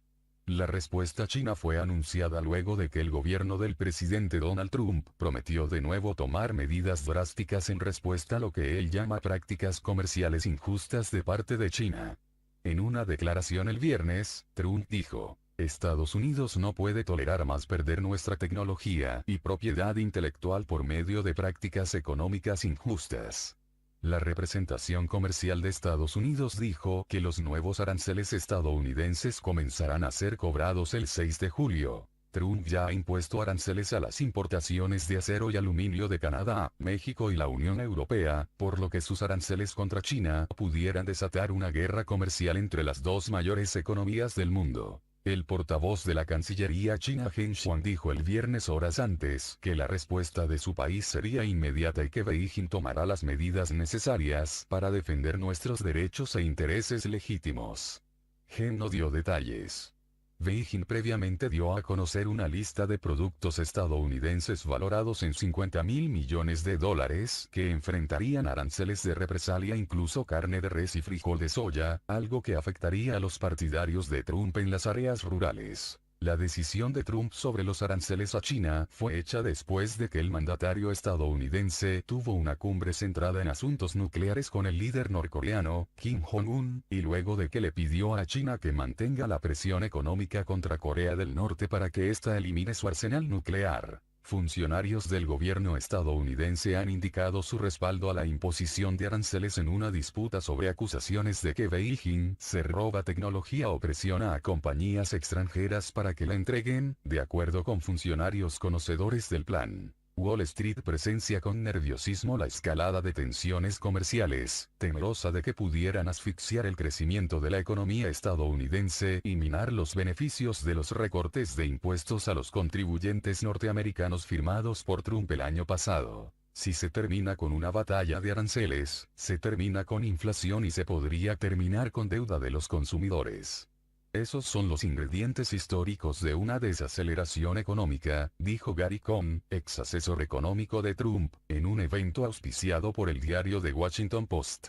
El presidente estadounidense, Donald Trump, se defendió este jueves de las acusaciones de las autoridades de Nueva York, después de que la fiscalía de ese estado demandara a la Fundación Trump por numerosas irregularidades, incluida una supuesta coordinación ilegal con su campaña electoral. Los sórdidos demócratas de Nueva York están haciendo todo lo posible para demandarme por una fundación que recaudó $18.800.000 y donó a la caridad más dinero del que recibió, $19.200.000, dijo Trump en su cuenta de Twitter poco después de que la demanda se hiciera pública. La acción de la Fiscalía de Nueva York es fruto de una investigación de 2 años y busca la disolución de la fundación, así como inhabilitar a Trump y a varios de sus hijos para dirigir en Nueva York organizaciones sin ánimo de lucro. De hecho, según un comunicado de la fiscal general del estado de Nueva York, Barbara de Underwood, las pesquisas de las autoridades neoyorquinas concluyeron que la Fundación Trump era poco más que una chequera para pagos del señor Trump y sus negocios a organizaciones benéficas, sin importar su fin o su legalidad. La acusación incluye el uso de la Fundación Trump para pagar gastos legales, promocionar los hoteles y otros negocios del magnate y para adquirir artículos personales. Además de Trump, entre los acusados están, como directores de la fundación, sus hijos Donald Jr. Ivanka y Eric, para quienes la fiscalía pide una inhabilitación de 1 año para ocupar ese tipo de cargos. El mandatario también cargó contra el exfiscal de Nueva York Eric Scheiderman, que renunció a su cargo en mayo tras conocerse que había abusado físicamente de 4 mujeres, según informó la revista The New Yorker. Trump catalogó a Scheiderman de deshonrado y aseguró que nunca tuvo las agallas para presentar este caso ridículo, que persistió en su oficina durante casi 2 años. Donald Trump está en el ojo de la tormenta, debido a que el mandatario de Estados Unidos recibió su cumpleaños con el peor regalo de todos al afrontar una nueva demanda en su contra, que involucra a su familia a la fundación que tiene para apoyar a las personas. Sin embargo, todo se trataría de una fachada. Fue la fiscal federal de Nueva York, Barbara Underwood, quien demandó este jueves al mandatario y toda su familia por realizar gastos con la intención de influir en el proceso electoral de los Estados Unidos, que lo llevaron a obtener la presidencia. Estamos demandando a la Fundación Donald J. Trump, y sus directores Donald Trump, hijo, Ivanka Trump y Eric Trump por violaciones extendidas y persistentes de leyes federales y estatales, manifestó la fiscal en su cuenta oficial de Twitter, por ello pedirá también la disolución de la institución familiar por los gastos que hizo para favorecer al presidente. Según las exigencias de la demanda, Underwood buscará la restitución de bienes, multas contra Trump y su inhabilitación para que nunca más vuelva a formar entidades de caridad, ya que declarará que la fundación hizo negocios de forma ilegal, debido a que no estaba destinada para un apoyo de campaña. La demanda fue presentada ante la Corte Suprema de Justicia del Estado de Nueva York, en Manhattan, debido a que revelaron el descubrimiento de $2,8 millones de la fundación que se destinaron a la influencia en el voto de las elecciones del 2016 bajo la dirección y el control de quienes lideraron la campaña presidencial de Trump. La Fundación Trump era poco más que una chequera para pagos del presidente o sus negocios a organizaciones sin fines de lucro, sin importar su propósito o legalidad, sorprendió Underwood en un comunicado donde explicó todas las razones, entre ellos de la utilización de los actos caritativos para hacer campaña. El presidente estadounidense dijo el viernes que no firmará una propuesta migratoria moderada que están trabajando los republicanos en la Cámara de Representantes, creando confusión en el Capitolio sobre una medida que aliados de Donald Trump pensaban tenía su apoyo. El presidente de la Cámara Baja, Paul Ryan, ha dicho que Trump respalda la propuesta negociada entre las alas moderada y conservadora del Partido Republicano. Ahora asistentes republicanos dicen que la declaración de Trump sorprendió a los líderes del partido, mientras en la Casa Blanca no respondieron de inmediato a pedidos de aclaración de los comentarios del presidente. Los líderes republicanos planean votaciones la semana próxima sobre la medida y sobre una alternativa conservadora. Ambas propuestas contienen estrictas cláusulas de seguridad y fondos para el propuesto muro de Trump en la frontera con México, pero solamente la primera da a los jóvenes inmigrantes que llegaron a Estados Unidos ilegalmente de niños la oportunidad de eventualmente naturalizarse. La propuesta conservadora tiene virtualmente asegurado un rechazo, dada la oposición de los republicanos moderados y quizás todos los demócratas. Pero la suerte de la propuesta moderada no es clara, pues se le oponen algunos conservadores que dicen es insuficiente. El apoyo de Trump era considerado crucial para su aprobación. Estoy viendo las dos, les dijo Trump a reporteros en la Casa Blanca el viernes. Ciertamente no firmaría la más moderada. Los conservadores han expresado recelos de propuestas que protejan de deportación a inmigrantes que llegaron ilegalmente al país, llamándolas amnistías. Los centristas, muchos de distritos con numerosos votantes hispanos y moderados, quieren mostrar que están protegiendo a los inmigrantes. Añadiendo más confusión, Trump dijo, necesito una propuesta que dé a este país una seguridad fronteriza tremenda. Tengo que tener eso. Tenemos que tener el muro. No tenemos el muro, no hay propuesta. La líder de la minoría demócrata en la Cámara, Nancy Pelosi, criticó la posición de Trump. Cuando el presidente dice que no va a firmarla, eso muestra lo bajos que son sus estándares, dijo. En tanto, varios legisladores republicanos se distanciaron de la política agresiva del gobierno de separar a los niños de sus padres en la frontera con México. Ryan y otros republicanos dijeron que les disgustaban las separaciones de las familias, que aumentaron drásticamente desde abril cuando el Departamento de Justicia impuso la medida de someter a la justicia a todos los que cruzan la frontera sin autorización. No queremos que separen a los niños de sus padres, dijo Ryan. La Casa Blanca citó la Biblia en defensa de su tolerancia cero de los cruces sin autorización. Puedo decir que es muy bíblico aplicar la ley. Eso está repetido varias veces en la Biblia, dijo el jueves la secretaria de prensa Sarah Huckabee Sanders. Es una política moral obedecer y aplicar la ley. Bien, bueno, lo dicho, ¿no?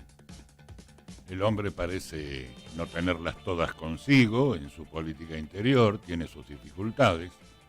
Continúan las investigaciones realizadas con la recolección de fondos para los tiempos de campaña electoral.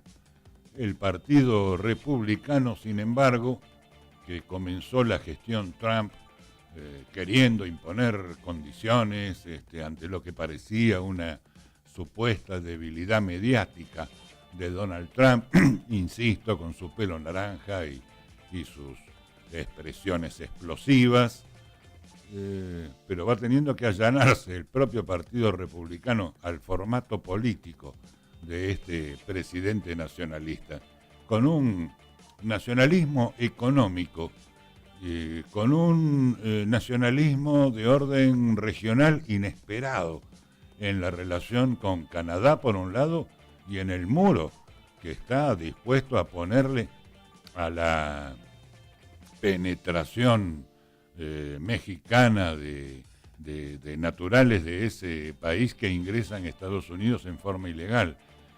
Todas circunstancias que para las lecturas benévolas de los demócratas, que no son en definitiva sino una pantalla electoral, porque no difieren mucho las políticas internacionales y económicas de Estados Unidos según sea gobernada por demócratas o por republicanos.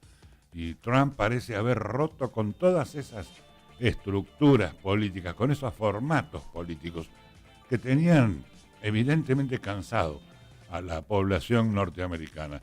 Así que hay allí un nuevo discurso, y como digo siempre, cuando hay nuevos discursos tiene que haber también nuevas lecturas ideológicas, y creo que estamos en un proceso de esa naturaleza.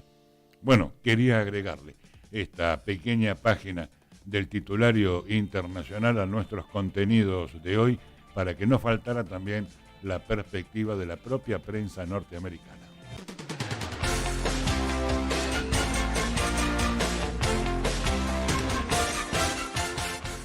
Los 15 minutos que nos quedan de programa, como siempre, destinados, cerramos ahora las páginas periodísticas, dedicado a la divulgación de la cultura nacional.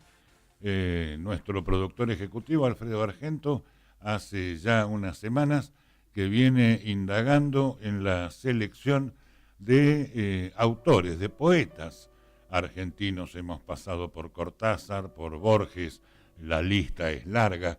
Claro, tenemos que adecuarnos al formato de radio y video digital.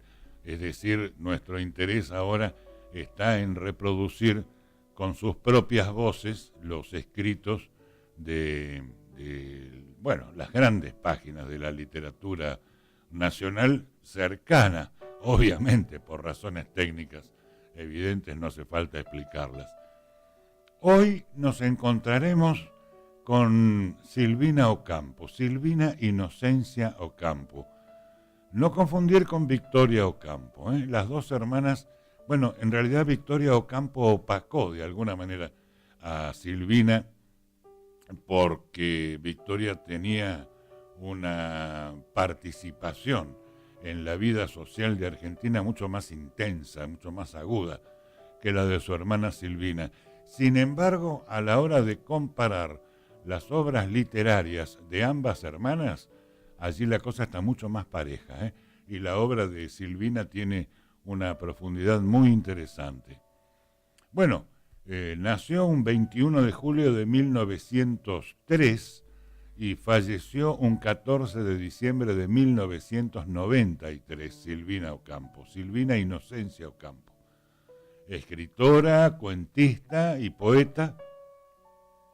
Su primer libro apareció en 1937, se llamó Viaje Olvidado, y el último, Las Repeticiones, fue publicado ya de manera póstuma en el año 2006. La primera selección, El Balcón, un poema de Silvina, apenas traduzco un primer párrafo, un primer verso. En el verano de un balcón en Francia, mirábamos los cedros extranjeros y un demasiado azul en la distancia, lago lejos de ceibos y jilgueros. Bueno, oigan la delicada poética de Silvina Inocencia Ocampo en su propia voz. El balcón. En el verano de un balcón en Francia, mirábamos los cedros extranjeros y un demasiado azul en la distancia, lago lejos de ceibos y jilgueros. Nos gustaba una patria más vacía. No hay aquí una palmera, yo decía. No nos despierta el canto de las aves, con las aguas barrosas, con las naves. Yo prefiero el río de la Plata. Fiel a la ausencia y todavía ingrata, soy a veces aquí una forastera. Falta ahora el balcón, no la palmera. Faltan cedros y no costas barrosas. Ah, qué azul era el lago y había rosas.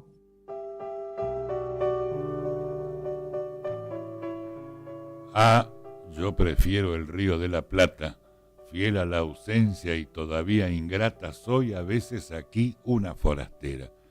Y sí, yo diría que la historia de Silvina de alguna manera está reflejada en ese verso, ¿no?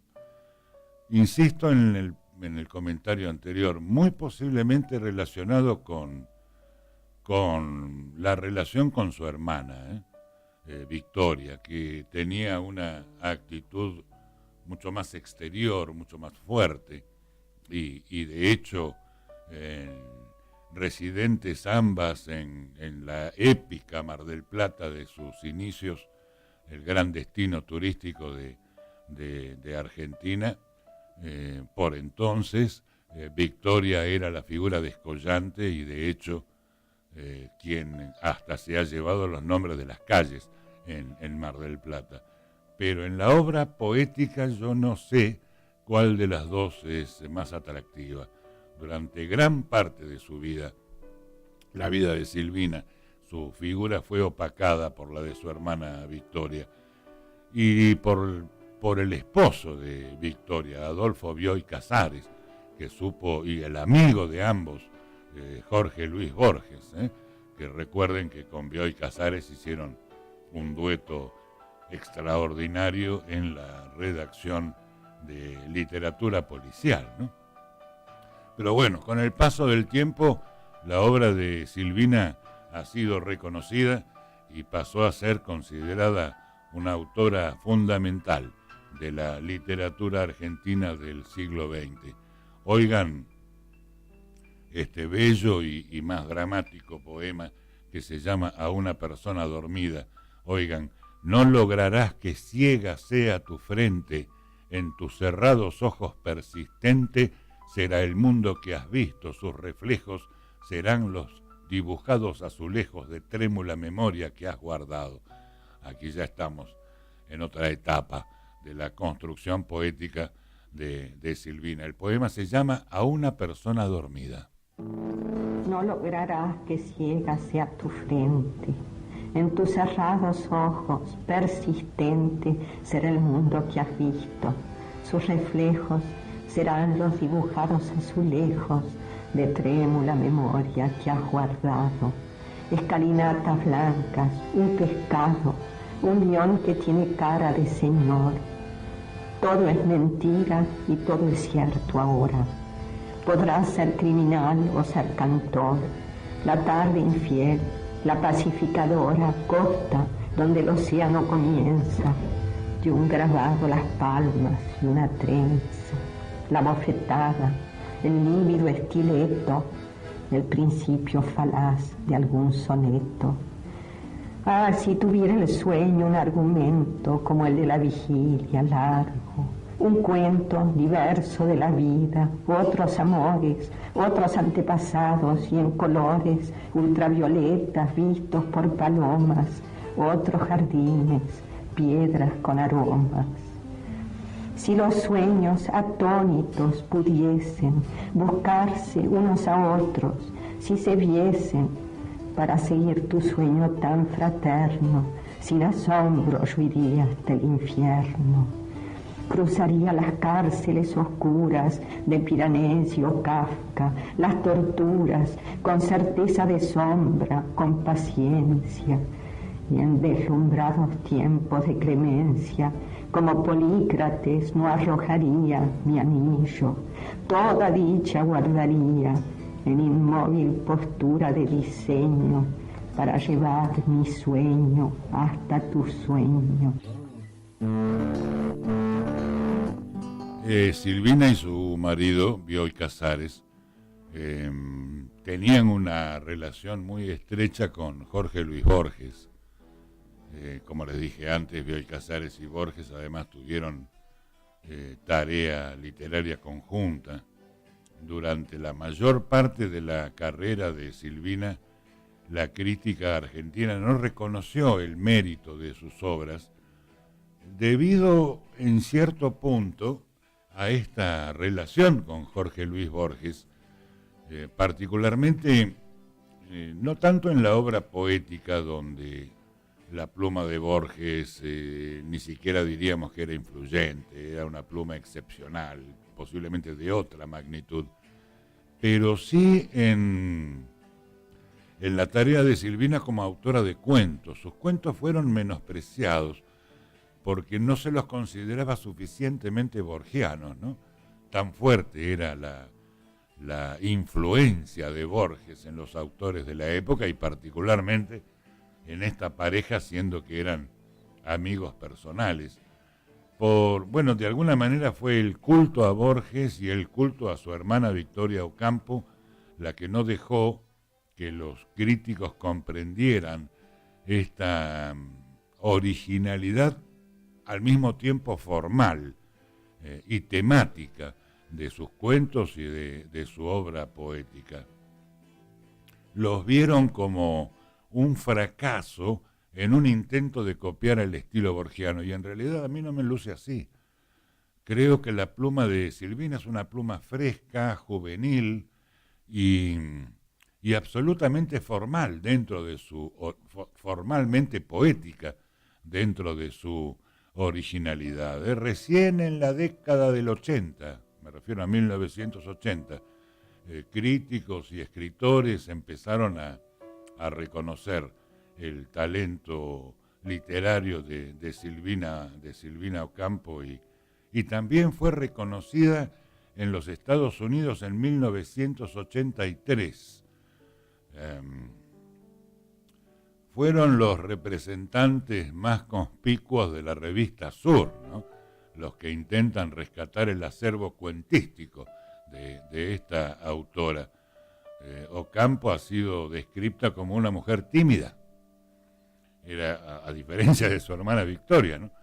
Silvina se negaba a dar entrevistas, prefería mantener un perfil bajo y los críticos querían, por ejemplo, una declaración firme sobre su posición respecto de la norma literaria, esto dicho entre comillas, ¿no?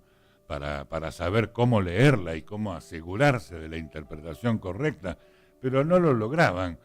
Silvina no daba datos en esta materia. Hay una entrevista célebre con María Moreno, del periodista literario, una de las pocas entrevistas fuertes que otorgó, donde Silvina explicó por qué no le gustaba dar entrevistas. Dijo, tal vez porque protagonizó en ellas el triunfo del periodismo sobre la literatura.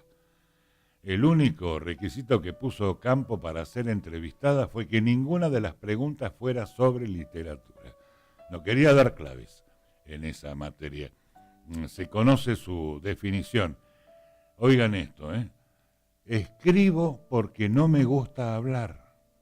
Escribo para dejar un testimonio más de la vida o para luchar contra ese exceso de materia que acostumbra a rodearnos. Pero si lo medito un poco, algo diré. Bueno, así se expresaba Silvina sobre su propia obra. Les advierto que, a ver si en materia de premios, sí, les advierto que además de su obra literaria, antes de consolidarse como escritora, Silvina fue artista plástica. Posiblemente allí esté también parte de su conducta introvertida, ¿no? Estudió pintura y dibujo en París, donde conoció a Fernand Léger y a Giorgio de Chirico, precursores del surrealismo. Pero esto no influyó en su letra, insisto, su letra es literariamente formal, aunque sea tan original. En materia literaria recibió, entre otros, por supuesto, el Premio Municipal de Literatura en 1954 y el Premio Nacional de Poesía en 1953 y en 1962. Bueno, una de sus obras premiadas, La Metamorfosis, dice en sus primeros versos entré por el portón silencioso. Elevaban los árboles su mole gigantesca y morían las rosas de un cielo tenebroso. Bueno, la metamorfosis, Silvina Ocampo.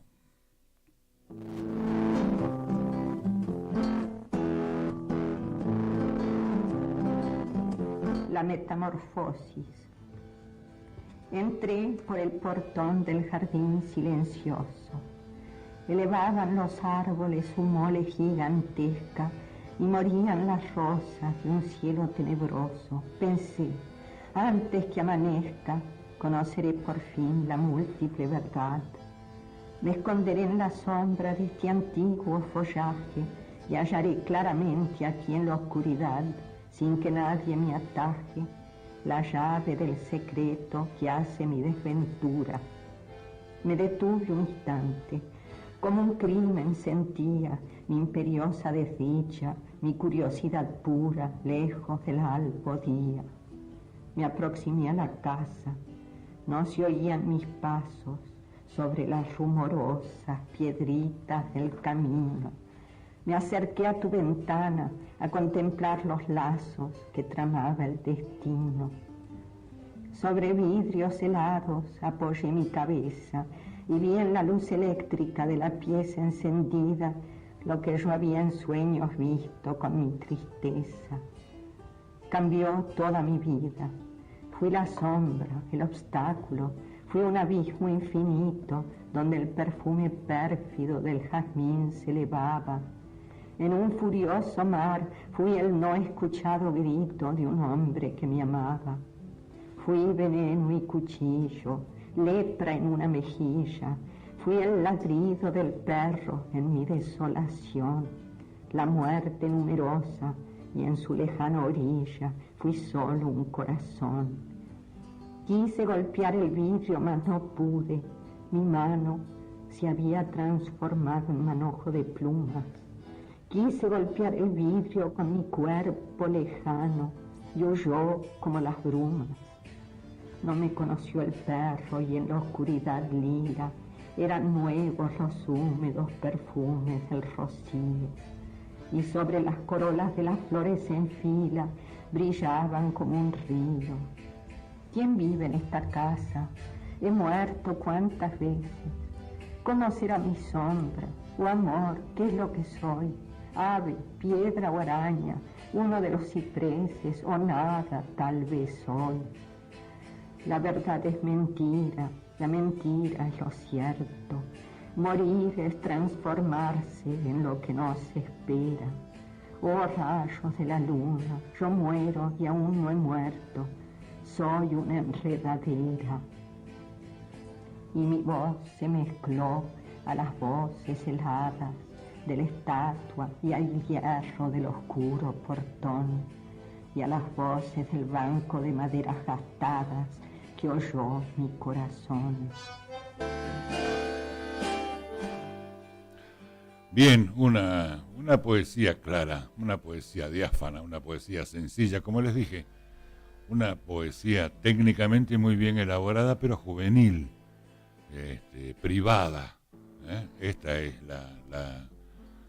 la obra poética, o apenas una parte de ella, de Silvina Ocampo, a quien hemos recordado el día de hoy.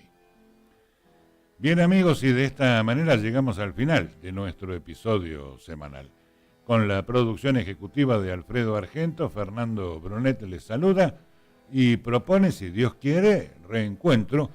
Volveremos el próximo sábado a nuestro horario natural desde Argentina y para todos los oyentes del mundo entero a través de nuestra página web www.fmimpacto.com.ar, y usted nos reconocerá por nuestro tradicional saludo.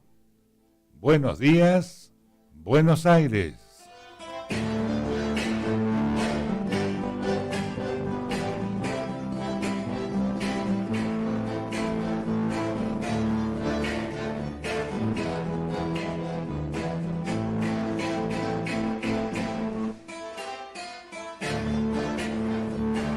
Sintoniza la frecuencia de las noticias.